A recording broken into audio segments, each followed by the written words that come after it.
에스라 7장 6절에 보니까 그는 여호와의 율법에 능통한 학자라고 이야기해요. 여기서 능통한이라는 히브리어 발음은 마히르라는 건데 이 속도와 깊이가 동시에 있는 전문가다.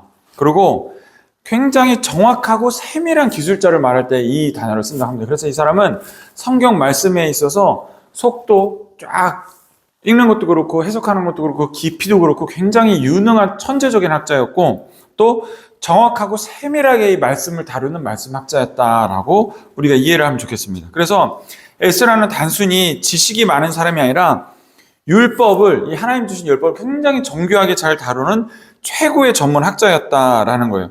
에스라는 바벨론 제국이 인정한 국제적인 학자였다고 합니다. 에스라 7장 12절에 보면 완전한 학자 에스라에게 바사왕 아닥사스나는 에스라를 완전한 학자다라고 칭하는 부분도 나옵니다. 이 단어는 성경에서 어디에 누구에게 쓰였냐면요. 이 학자 지금 에스라에게 쓰는 이 완전한 학자라는 말을 어디에 쓰였냐면 다니엘과 요셉한테 사용되었던 최고의 칭호입니다.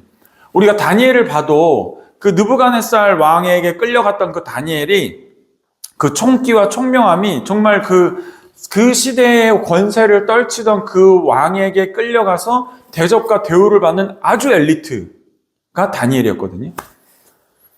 이 다니엘에게 쓰였던 칭호가 바로 이 완전한 학자라는 것은 굉장히 똑똑하고 총명하고 천재적인, 지금에 따지면 뭐 샘 올트만 정도 될까요? AI의 아버지로서 챗GPT 그 대표 샘 올트만이나 또는 우리 뭐 마크 주커버그나 또는 저기 누구죠?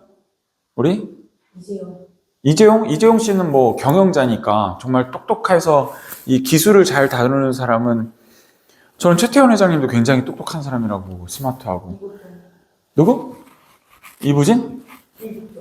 이국종 그 사람도 그렇고 또 누구지 갑자기 생각이 안 나요. 우리 일론 머스크 같은 사람도 굉장히 천재적인 감각을 가지고 있는 사람인데 그런 사람들보다 굉장히 더 권세를 떨쳤던 그 왕에게도 인정을 받았던 완전한 학자라는 것이 에스라였고 그 칭호는 다니엘에게 쓰였고 또 요셉에게 쓰였다는 건데 이 요셉도요 굉장히 인정받은 사람인데 우리가 뭐 형들에게 미움받아서 팔려가서 종살이를 해서 뭐 감옥에 갇혀서 그가 돼서 그 나라 애굽의 총리가 되었다라고 이야기하지만 애굽 나라의 총리가 된다는 것은 그 곳간을 맡은 총리가 된다는 것은요 그 시대에 굉장히 똑똑한 사람이어야 되는 겁니다. 우리가 뭐 삼성 SDS나 뭐 우리 하이닉스 최고 기술자나 또 삼성의 최고 기술자 이런 사람들과 정말 비길 데 없는 최고 경영자, 한 나라를 정말 똑똑하게 잘 다스릴 수 있는 최고의 지식과 총명함이 있어야지 학자적인 소양과 또 이 정책적인 부분과 또 이 세상을 바라보는 이 상공과 또 경영과 이런 것들을 정말 천재적인 감각과 그걸 세밀하게 다룰 수 있는 사람이어야 그 애굽이라는 나라를 그렇게 도울 수 있는 총리로 설 수 있었던 거고 또 다니엘이라는 사람도 그 나라에 끌려갔을 때 정말 그 나라 왕도 인정하는 사람이 되는 사람이 된다는 건데 에스라가 오늘 그런 사람이었다라는 겁니다. 그래서 이 유대인들, 히브리인들의 이 쭉 똑똑한 계보를 보면 다니엘이 있고요. 그리고 우리 요셉이 있고 그리고 에스라가 있는 거예요. 에스라는 율법을 굉장하게 세밀하게 다루었던 엄청 천재적인 학자로 지금 실제적 인물이죠. 있는 거고 그 위에는 누가 있냐면 모세가 있습니다. 모세를 뛰어넘는 사람은 없어요. 우리 예수님 말고는. 모세는 얼마나 그 담대함도 얼마나 컸냐면 애굽 왕에게 가서 나의 백성들을 내놓으라라고 말할 수 있는 담대함. 물론 주님께서 그 담대함을 주신 거지만 그런 담대함과 또 하나님께서 주신 완전히 총명과 지혜의 근본인 하나님이 주신 그 말씀으로 그 지금 240만 명 정도로 추정되는 사람들을 다스렸던 그 광야에서 40년 동안 그 불만 덩어리 있는 사람들을 행정적으로 또 신앙적으로 영성적으로 다스리고 주님의 말씀대로 백부장, 천부장 이렇게 해서 사람들을 나누고 조직을 관리하고 12지파를 관리하고 또 그 사람들이 이동할 때는 이동까지 다 관여하는 굉장히 천재적이고 세밀하게 하나님의 말씀을 다뤘던 그 모세는 하나님과 다이렉트였잖아요, 말하자면. 근데 그 뒤에 있는 다니엘이나 요셉은 하나님과 다이렉트는 아니었거든요. 네. 대제사장이 있었고 또 그 뒤에 이야기이고 또 족장과 시족과 이야기지만 아무튼 그렇게 돼서 모세는 진짜 넘사벽인 사람이고요. 넘사벽인 하나님의 그 사람이었고 또 모세를 이어지는 여호수아 그리고 그 뒤로 이어지는 우리 족장 시대 그리고 이스라엘 백성들 남유다 북이스라엘 이렇게 쫙 오면서 이제는 지금 에스라까지 온 겁니다. 근데 이 사람의 총명함과 똑똑함이 다니엘과 요셉에 쓰였던 아주 천재적인 율법학자, 히브리인으로 말하면 그 사람이었다는 겁니다. 그래서 이 에스라는 학문, 영성, 실천의 균형을 가진 거의 유일한 학자였다고 합니다. 그가 에스라가 여호와의 말법 율법을 연구하며 준행하며 율례와 규례를 이스라엘에게 가르치기로 결심하였다라는 말이 7장 10절에 나와요. 연구하고 준행했다. 내가 실행하고 그것을 가르쳤다라는 게 이게 히브리인들의 교육 방법이에요. 내가 말씀을 연구해서 실행을 해요. 실행한 것을 가르칩니다. 그게 바로 이 히브리인들, 이 유대인들 랍비의 핵심 기준이라고 해요. 그래서 그 전통을 아직도 유대인들은 그것을 가져오는 거예요. 예수님도 동일한 3단계 모델을 사용하시죠.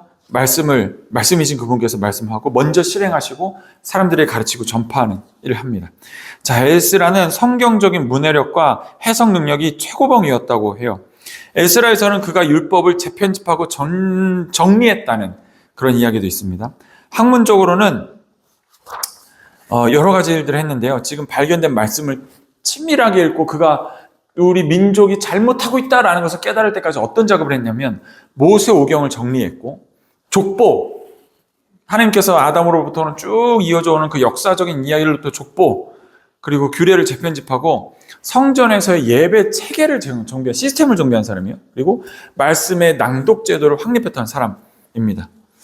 자, 에스라는 본문을 읽고 번역하고 구문을 나누고 의미를 설명하는 아주 연구를 치밀하고 정교하게 했다는 거예요. 지금 우리에게야 성경이 이렇게 어떤 책에서 66권이 있지만 이때 발견됐던 하나님의 말씀 그런 게 모두가 다 뒤죽박죽이었거든요. 근데 에스라는 그때 당시에 혼자의 힘으로 그것을 정리하고 구문을 나누고 내용들을 나눴다는 얘기입니다. 이게 굉장히 천재적인 작업이었다는 거예요, 에스라가. 그래서 에스라는 또 뭐까지 했냐면 이 말씀을 정리를 하고 실행을 했습니다. 바로 부흥 모델을 만든 학자였어요. 그의 지식으로 말씀을 정리하고 분석하고 나눈 다음에 그것이 어떤 운동으로 이어졌냐면 말씀을 공부하는 것으로 끝나는 게 아니라 이 말씀을 봤더니 회개 운동을 해야겠는 거예요. 실천까지 넘어가는 학자였다는 거죠. 그래서 이 회개하는 부흥 모델, 회개의 모델을 만들어서 사람들과 같이 옷을 찢고 엎드려 회개를 하고 하나님 앞에 부흥을 이루어냈던 유일한 학자. 이 세 가지를 동시에 이뤘던 학자는 이 에스라가 거의 유일합니다. 학문적으로 정리를 하고 영성적으로 회개를 하고 또 그것이 부흥으로 이어지는 엄청난 업적을 이뤘던 것이 바로 에스라다라는 거예요. 우리가 허투루 이 에스라를 볼 게 아닙니다. 그냥 어디선가 말씀을 이해해서 말씀을 읽고 깨닫겠더니 감동이 와서 그냥 얘들아 회개하자 그렇게 깨달을 게 아니라 그 엄청난 작업들을 이루어낸 굉장히 율법 학자였습니다. 에스라는 제2의 모세로 불릴 만큼 뛰어난 사람이었다고 합니다. 만약 유대의 전통에서는 이렇게 얘기합니다. 만약 모세가 율법을 전하지 않았다면 에스라가 그 일을 했을 것이다 라고 말할 만큼 이 사람은 굉장히 뛰어난 학자였다라는 거예요. 그 넘사벽의 모세도 쫓아갈 수 있을 만한 정리를 했다. 그러니까 이게 더 대단한 게 뭐냐면 사실은 모세는 하나님께 직접 말씀 받았거든요. 시내 산에 올라가서 말씀 받고 또 하나님과 기둥으로 대제사장으로서 하나님께 또 이렇게 말씀을 받고 하나님 제사장으로서 하나님께 지도자로서 이렇게 하는데 에스라는 그게 없었단 말이에요. 그래서 여러 전승들을 그 뒤죽박죽이었던 전승들을 찾아내고 정리했다. 이 굉장히 엄청난 일을 한 사람이고 천재적인 사람이었습니다. 율법에 능숙한 최고의 학자였고 제국이 그 시대에 엄청난 패권을 자랑하던 제국이 인정한 완전한 지혜자였고요. 또 연구하고 실천하고 가르치는 세계의 모델을 확립했던 모델이었고 또 성경 해석, 낭독학, 교리를 체계하는 학사였고 또 학문을 실제 회계 부흥으로 열건 영성가였고 말씀 앞에 타협 없는 순종을 했던 사람이었고 유대 전통에서 모대 다음으로 가는 학자로 인정받았습니다. 자, 이런 에스라는요, 구약시대의 가장 뛰어난 말씀학자였습니다. 근데 이 신약으로 넘어오면 누구랑 비교될 수 있냐면 바로 바울과 비교될 수 있어요. 바울도 엄청난 학자, 천재성을 가진 학자였습니다. 그가 정리한 바울 신학들, 그것을 가지고 우리가 공부하고 또 공부하고 교회의 전통을 세워나가는 일들을 볼 때 그가 정말 하나님께로 같은 영성과 또 성령의 해석하심으로 인해서 정말 천재적인 업적을 이룬 거죠. 자, 에스라는 구약 후기 포로 귀환기였습니다. 바울은 신약 초대 교회 시대예요. 굉장히 비슷해요. 예수님이 오기 전까지 마치 이 유대인들은 포로 시대와 같이 갈 길을 잃은 그 암흑길을 지나고 있던 사람들이었습니다. 근데 에스라도 등장 시기가 아주 비슷해요. 포로에서 돌아왔을 때 하나님의 말씀을 재정립하고, 또 바울도 예수님께서 지금 한번 말씀을 퍼뜨리고 나신 다음에 그 뒤에 이제 그런 것들, 신약 초대교회에서 신학을 정립했던 사람이죠. 자, 에스라의 정체성은 제사장이었고 학사였고 율법 교사였고, 바울은 바리새인이었고 율법 박사였고 사도였습니다. 율법 박사였어요. 자, 학문은 에스라는 모세 율법을 연구하고 정리하고 해석했고, 바울은 율법과 또 그 당시에 헬라 문화, 히브리 문화에서부터 이제 번성해서 나온 헬라 문화, 굉장히 이분법적인 철학이죠. 그 로마법을 통합해서 그 신학을 학문의 중심을 가지고 있어요. 그가 가말리엘 문화라고 한 것은 최고의 율법 교육 학교였습니다. 다른 것을 배우는 것이 아니라. 그리고 헬라식 우리 수사학을 해서 지금 현대 과학이 이루어가는 이분법적, 그리고 나누는 것, 과학으로 만들어내는 그것들. 자, 강조점은요, 에스라는 율법을 재건했고 공동체를 개혁했고, 바울은 복음을 확장하는 일에 했습니다. 그리고 교회를 건설하는 일에 했습니다. 자, 에스라는 율법 중심의 공동체를 만들었지만 바울은 예수님 중심의 교회를 건설했습니다. 오늘 성경 말씀에 말씀 앞에 선 한 사람은 에스라고요. 말씀이신 한 사람은 바로 누굴까요? 예수님이십니다. 이 말씀 중심으로 그 공동체가 회복된 것을 우리가 볼 수가 있는 거예요. 말씀을 세운 학자였고, 이 율법을 체계적으로 정리해서 그것이 결국에서 회개로 이어졌고 부흥까지 이어지는 일을 했던 것이 에스라입니다. 그리고 또 예수님의 말씀을 잘 정립했던 사람이 바로 사도 바울이었던 거죠. 바울은 최고의 율법학교 가말리엘에서 교육했고요. 에스라는 하나님께로부터 발견된 그 문헌들을 정리하는 일을 했습니다. 시스템을 만들었던 사람이에요. 두 사람의 학문적인 흐름을 비교하자면 에스라는 말씀이 회개운동으로 이어졌고, 회개운동이 공동체 재건으로 이어졌고, 그리고 거룩한 민족의 정체성이 회복됐습니다. 바울은 복음으로부터 시작해서 구원으로 이어졌고요. 그리고 다음에 교회를 세웠습니다. 에스라는 공동체였죠. 바울은 교회를 세웁니다. 그리고 바울은 세계 선교를 향해서 일을 했던 사람입니다. 1차, 2차, 3차, 그리고 마지막. 그리고 신학을 체계했던 일이죠. 자, 예수님인 순간부터 참 달라집니다. 예수님 이전에는 하나님께서 한 민족을 통하여 하나님의 일을 했어요. 근데 예수님 이후의 시대는 한 사람을 통하여 온 민족으로 이어지는 일이 일어나게 됩니다. 그래서 예수님께서는 땅끝까지 이르러 내가 너희와 함께하리라 하신 말씀과 또 세계 복음 사명을 주셨기 때문에, 그것이 바로 우리가 지금 신약 시대에 살아갈 때 에스라의 모습으로부터 우리가 말씀을 보고 회개를 하고 공동체를 세워서 하나님의 영광을 드러내는 공동체를 넘어서서 우리가 말씀을, 복음을 받아들이고 그것을 연구하고 회개하고 구원함을 받아서 우리가 세계 선교로 나가는 이 일이 바로 우리가 해야 되는 일이라는 거죠. 그래서 우리는 에스라의 그 천재성과 그 정립한 것을 우리가 지금 이렇게 엮고 있는 이 말씀을 통해서 우리의 신앙을 다시 보고, 우리가 끊어내야 될 것들을 끊어내고 받아들여야 될 것을 받아들이는 작업을 우리가 해야 되는 겁니다. 그럼 에스라는 이 천재성을 가지고, 이 천재성을 가지고 말씀을 정립을 해서 무엇을 했는가? 회개를 했다고 그랬는데 뭘 했는가? 이 민족의 회개를, 지금 문제를 깨닫게 됐습니다. 민족의 아픔과 민족의 죄를 깨닫게 됐습니다. 바로 이방 여인들과 결혼했던, 우상들과 연합했던 이 민족의 죄를 깨닫게 된 거예요. 그래서 끊어야 될 것을 아주 구체적으로 이야기를 했습니다. 끊어야 할 것들. 우리는 이것을 보면서 어떻게 돼야 되냐면, 그들은 구체적으로 그 우상과 연합했던 것을 끊어내는 것을 회개했다면, 우리가 그럼 끊어내야 될 것은 무엇인가라는 것을 우리가 살펴봐야 됩니다. 관계, 습관, 중독, 세상과의 잘못된 연합, 이것을 정확히 우리는 분류해낼 수 있어야 됩니다. 오늘 성령님께서 우리와 함께 하실 때 이러한 것들이 정확한 분리가 돼서 하나님 앞에 온전히 거룩하게 쓰므로 주님께서 전 세계 복음화를 위해서 사용되게 되시는 저와 여러분 되시기를 예수 이름으로 축복합니다. 아멘. 에스라는 잘못된 결혼, 연합을 끊는 것을 했습니다. 에스라는 잘못된 결혼을 끊는 연합을 했다면, 예수님께서는 우리의 온전한 신랑 되셔서 제대로 된 혼인을 이어가게 하십니다. 굉장히 의미하는 바가 있는 거예요. 구약시대에 잘못된 사람들은 잘못된 결혼, 잘못된 혼인 때문에 그들이 혼탁해졌습니다. 예수님께서는 우리의 신랑 되신다고 예수님께서 표현하시죠. 그 부분이 이렇게 이어지는 거예요. 구약과 신약이.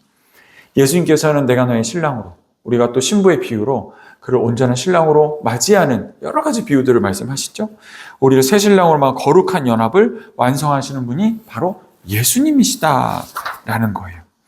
자, 에스라 시대에는 이방 아내와 관계 끊기가 회개였다면 오늘 우리의 회개는 잘못된 연합을 끊어내고 신랑이신 예수님과 온전히 연합하는 겁니다. 아멘이십니까?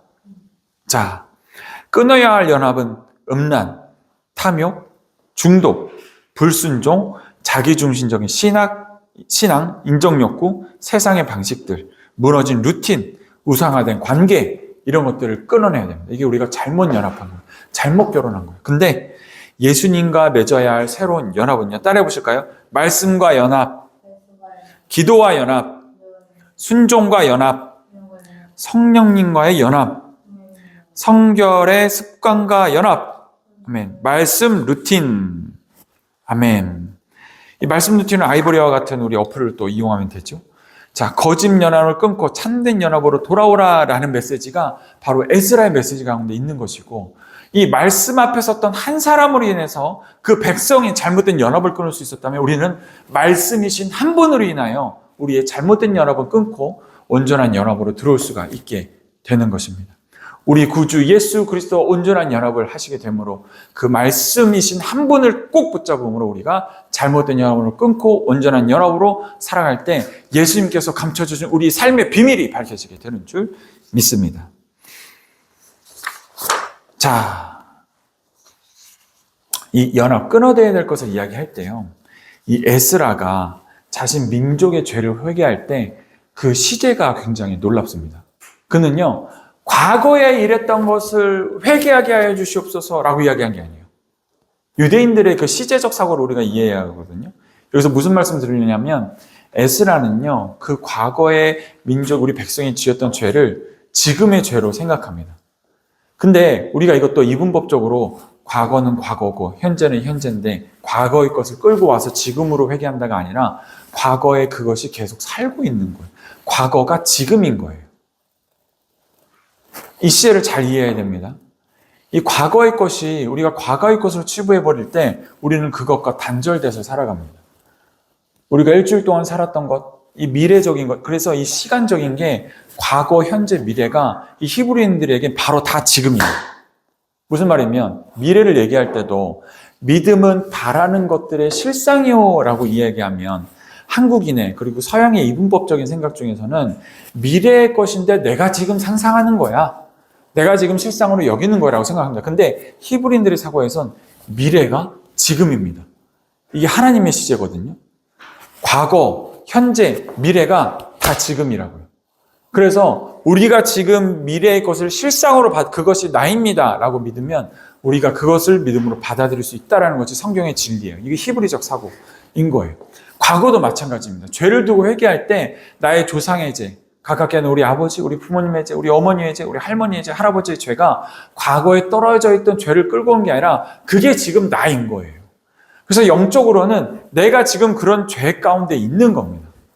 이렇게 시제적으로 이 얘기를 하기 때문에 뭐 흘러온다, 가계의 저주가 흐른다라고 표현하는 것도 사실은 시간적인 관념이 들어간 거예요. 공간적이고. 시간 흐른다라는 것은 과거부터 지금까지 흘러간다는 뜻인데 그게 아니라 바로 과거가 지금이기 때문에 에스라는 어떻게까지 회개하냐면 그냥 무릎 꿇고 지금 내가 그렇습니다 라고 한 게 아니라 과거의 랍비들이나 제사장들이 주님 앞에 옷을 찢고 회개했던 것처럼 겉옷과 속옷을 찢고 회개하는데 그게 지금이기 때문에 그런 거예요. 내가 그렇게 퍼포먼스로 과거의 죄를 위하여 분리된 사람으로서 퍼포먼스를 하는 것이 아니라 바로 그 과거의 죄, 잘못 연합했던 죄가 지금이기 때문에 지금 이 시점에서 죄를 짓고 고백하고 회개를 하는 겁니다. 이것이 또 미래까지 이어진다는 걸 제가 말씀을 드리는 거예요. 예수님이 이후 히브리인들이 이렇게 보냈던 편지, 히브리서, 거기서 믿음은 바라는 것들이 실상이요 라고 하면서 과거의 믿음의 사람들의 이야기를 하는데 그 원어뜻을 살펴보면 시제가 그렇지 않습니다. 자, 굉장히 이게 중요한 말입니다. 그렇다면 우리의 과거의 그 죄악들이 지금 이 시점에 영향을 미칠까요? 안 미칠까요? 미칩니다. 그 회개하지 못했던 것들이 흘러 가는 것이 아니라 그것이 지금의 나이기 때문에 그것이 영향을 미치는 거예요. 그래서 우리가 그것들을 두고 기도하고 회개해야 합니다. 유월절 규례에도 너희가 애굽에서 나온 날을 기념하라가 아니라 너희가 애굽에서 나온 것처럼 이 날을 지켜라라고 해요. 마치 그날인 것처럼. 유월절 규례 있죠? 유월절은 무교병을 먹고 초막절을 지라고 유대인들을 지키는 명절들을 지키라라고 하나님께서 말씀하실 때도 네가 과거에서 그렇게 나왔던 것을 생각하면서 지켜가 아니라 지금 오늘이 그 과거 애굽에서 나왔던 날인 것처럼 지켜라라고 하나님께서 그 시제를 완전히 통합해 보세요. 신명기 안에서 기억하라라는 단어는 회상의 느낌이 아니라 지금 현재적 능동적 참여를 의미합니다. 과거의 그것을 기념하라, 기억하라라는 것은 그것에 동일하게 참여하라는 말씀이라는 거예요. 히브리인들에게 기억은 과거를 떠올리는 것이 아니라 현재 글 속으로 들어가는 것입니다. 그렇기 때문에 과거의 죄가 현재 공동체의 죄고 현재 공동체의 죄가 나의 죄인 거예요. 이게 굉장히 4차원적인 말씀이거든요. 에스라는 역사를 현재 시제로 바라보는 전형적인 히브리 사고를 가진 지도자였습니다. 그가 생각한 죄는 조상들이 저지른 죄가 아니라 지금 우리가 실제로 겪고 있는 연속적인 죄이며 나도 그 언약 공동체 안에 있으므로 이것이 내 죄다라는 관점으로 옷을 찢고 기도했다라는 거예요. 죄는 시간적으로 끊어지지 않습니다. 죄는 세대를 넘어 공동체 전체에 영향을 주고 지도자는 공동체의 죄를 자기 죄처럼 느껴야 하는 것이에요. 아멘? 자, 히브리적인 시제 통합적인 사고 때문에 에스라는 그렇게 돼요. 그렇다면 오늘 우리가 예수님을 믿고 나의 모든 죄를 한 번에 사하신 예수님의 이름으로 내가 살아갈 때는 나의 모든 죄, 나의 모든 과거 죄도 지금의 죄를 할 때 주님께서 살아 역사하시는 십자가의 은혜가 지금 내 인생을 바꿀 수 있는 이유가 바로 그겁니다. 과거의 모든 것들의 죄를 회개하실 수 있는 능력의 이름 예수 그리스도이기 때문에 그게 우리의 십자가이기 때문에 이게 능력이 있는 거예요. 시간적으로. 그리고 이것으로 살아갈 때 나의 앞에 미래의 일이 바로 주님께서 축복하시고 인도하시고 함께 하시는 미래인 이유는 바로 그렇게 살아갔을 때 믿음으로 그것을 우리가 실상으로 맞이할 수 있기 때문에 그렇습니다. 자, 이 죄를 이야기하면서 하지만 결국 이것은 축복의 은혜이기도 합니다. 에스라는 시간적 거리감이 없는 신앙이었어요. 우리도 이 시간적으로 거리감이 없는 신앙이 되어야겠습니다. 언약 공동체의 시제적 연속성이다라고 표현할 수 있는데 조상의 죄, 아버지 세대의 죄, 내가 지은 죄, 다음 세대가 떠안는 죄, 이 모든 것들을 우리가 예수님의 이름으로 지금 이 시간 해결할 수 있다는 겁니다. 2000년 전에 돌아가신 예수님의 그 십자가 사건이 지금 이 자리에 영향이 있는 이유는 바로 주님께서는 그 시간을 거슬러 역사하시는 분이기 때문에 그렇습니다. 자, 에스라가 민족의 죄를 자신의 죄처럼 느낀 것은 단순한 유대인의 민족성을 가지고 있는 동일한 그 민족성에만 기인하는 것이 아니라 하나님 앞에 그가 가진 마음과 온전한 시간관념이었기 때문에 그렇습니다. 자, 에스라는 자신을 언약 공동체의 일원으로 여겼고, 자, 개인의 문제보다 공동체 죄로 여겼고, 또 에스라는 직분 때문에도 더욱 민감하게 반응을 했던 것이죠. 내 역할의 부재로 결과로 본 겁니다. 내가 부족했구나. 내가 말씀을 잘 못했구나. 내가 잘 못 전했구나. 내가 공부를 잘 못했구나. 그게 막 깨달아지니까 가슴을 찢고 그 과거의 죄까지도 고백을 하게 되는 것이죠. 자, 바로 이 말씀이 예수님께서 하신 대속적인 회개의 그 정신의 그림자입니다. 더 깊게 보면 에스라의 마음은 메시아 예수 그리스도의 마음이신 거예요. 가슴을 찢고 회개하였지만 예수님께서는 스스로 몸을 찢으시고 그 모든 인류의 죄를 위하여 돌아가신 것이죠. 우리의 죄를 자기 죄처럼 짊어지셨습니다. 에스라가 자기 죄처럼 생각했던 것처럼 예수님께서는 자기 죄로 짊어지셨죠. 예수님의 중보사역, 예수님의 복음사역을 예표하는 것이 바로 오늘 에스라의 말씀입니다. 우리는 우리의 교회 문제를 저 사람들의 문제로 생각하면 공동체는 절대 변하지 않습니다. 우리 가정의 문제를 누군가의 책임으로 돌리면 치유가 절대 일어나지 않습니다. 우리 비즈니스 공동체의 죄를 내 책임이다, 아니다 하면 팀이 무너집니다. 자, 에스라가 민족의 죄를 자신의 죄처럼 느꼈던 것처럼 우리 공동체, 가정, 개인의, 한국 교회의 모든 죄를 내 죄로 여길 때 주님께서는 이 모든 치유의 역사를 우리로부터 하게 되시는 거예요. 자, 죄를 피하고 이 백성들이 이 말씀을 듣고 피하지 않았습니다. 에스라의 깊은 사랑의 마음과 깨달음을 가지고 피하지 않았어요. 그래서 이 사람들이 오늘 성경의 말씀을 보니까 어떻게 나오면 자, 9절에 보니까 유다와 베냐민 모든 사람들이 3일 내에 예루살렘에 모였어요. 다 모였어요. 이 얘기를 듣고 예루살렘에 다 모였습니다. 모였는데 무슨 일이 일어났냐면 9째 달 20일이에요. 무리가 하나님의 성전과 광장에 모여서 회개하기를 막 힘쓰고 하는데 어떻게 됐냐면 이 일과 큰 비 때문에 떨고 있었답니다. 막 이 일 때문에 비가 막 내리는데도 그걸 도망가지 않고 가리지 않고 덜덜덜 떨면서 하나님 앞에 두려운 마음으로 서 있었던 거예요. 그때 제사장 에스라가 일어나 그들에게 이릅니다. 너희가 범죄하여 이방 여자를 아내로 삼아 이스라엘의 죄를 더하게 하였으니, 사람들은 떨면서 비가 막 추적추적 내리는데 덜덜덜 떨면서 우리가 회개해야겠구나, 말씀 앞에 다시 서야겠구나 막 떨고 있는 거예요. 근데 에스라가 이제 이 모든 설명과 연구와 자신의 옷을 찢는 것을 다 하고 사람들을 모아서 이제 클라이막스로 가는 겁니다. 사람들이 막 모였어요. 우리의 죄가 사무쳤다. 막 덜덜덜 떠는 중에 그들에게 이릅니다. 너희가 범죄하여 이방 여자를 아내로 삼아 이스라엘의 죄를 더하게 하였으니 이제 너희 조상들의 하나님 앞에서 죄를 자복하고 그의 뜻대로 행하여 그 지방 사람들과 이방 여인을 끊어버리라 했습니다. 그랬더니 오늘 말씀에 모든 회중이 이제는 다 한마음이 되어서 뭐라고 대답하냐면 큰 소리로 대답하여 이르되 당신의 말씀대로 우리가 마땅히 행할 것이나 하고 화답을 합니다. 모든 백성들이. 이 얼마나 하나님께서 하신 큰 일입니까? 온 죄들을 회개하기를 공감하고 나와서 정말 천국과 같은 모습이에요. 천국의 회개가 이루어지는 겁니다. 지금 오늘날에 예수님의 이름으로 회개하고 고백하는 사람들의 그 영적인 은혜의 일들이 정말 이 광장에서 펼쳐진 거예요.